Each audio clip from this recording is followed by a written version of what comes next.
إمم. بلال يا جماعة هيقول لنا النهارده كام خطوة كده علشان لو حد عايز يسافر فيزا، فهو هيشرح لنا ازاي تعملوا ايه بقى وفيزا وسياحة وحاجات كده. أنا أحب أنصح كل شاب وكل فتاة بيفكر إن هو يقضي أجازة أو يسافر أو يعمل أي حاجة في البلد يعني. يطلع في الصورة. أوكي إحنا عادي هنبتدي من الأول. أنا بحب أنصح كل شاب وكل فتاة لو بيفكر إن هو يسافر برا مصر. طبعا دي قصة طويلة جدا، الموضوع مش مستاهل يعني. أسهل كتير لو هو بيشتغل ويعرف يجيب الشهر اللي أنت دي حاجة مهمة جدا بتسهل. يستحسن مبعوث له انفيتيشن ليتر، ويبقى افضل لو هي مبعوثه له من مؤسسه مش مبعوثه له من شخص، لان ساعتها هندخل بقى في فكره ان الشخص ده الى اي مدى مصداقيته عند الدوله، وهو بيشتغل ايه وحسابه في البنك قد ايه وعنده املاك ولا لا. فقصه ثانيه بتفضل ان هو يسافر اي ورشه بقى، اي مؤتمر، اي حاجه كده يعني، عشان الفيزا ياخدها بسهوله.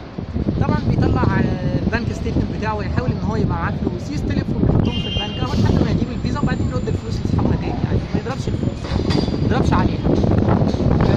طبعا في شويه حاجات. طبعا الناس اللي عندها تجنيد دي حاجه مهمه جدا جدا جدا جدا. لو انت لسه ما خلصتش تجنيدك ما تفكرش.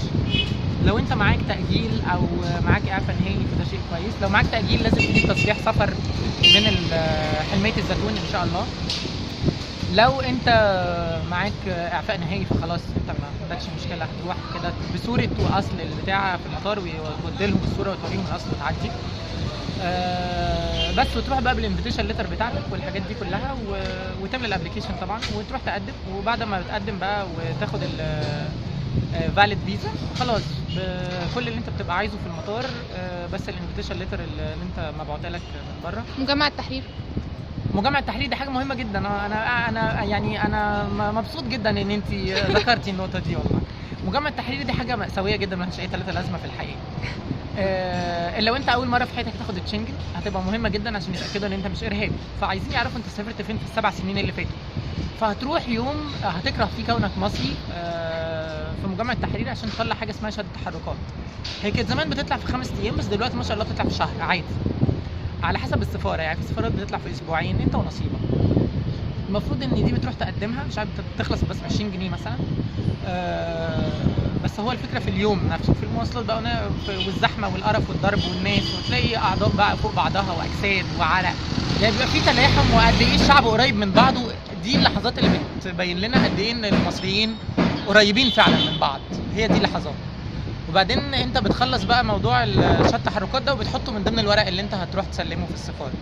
لو انت مسافر تبع مؤسسه مش مشكله خالص، ده حاجه ملهاش اي ثلاثه لازمه، لان هم بيضمنوك فخلاص انت ما بقاش عندك ازمه. لو انت مسافر سياحه مع تبع اي شركه سياحه مهم ان انت يبقى عندك شهاده تحركات بس، وربنا يوفقك. اي حاجة تانية؟ خلاص يعني هنعمل ايه يعني. بس هو الفكره ان انا مسافر فرنسا، وفرنسا ما شاء الله ولعت وباريس انفجرت وقفلوا الحدود، فانا ممكن تعمل كل ده في الاخر ما تسافرش عادي. شكرا.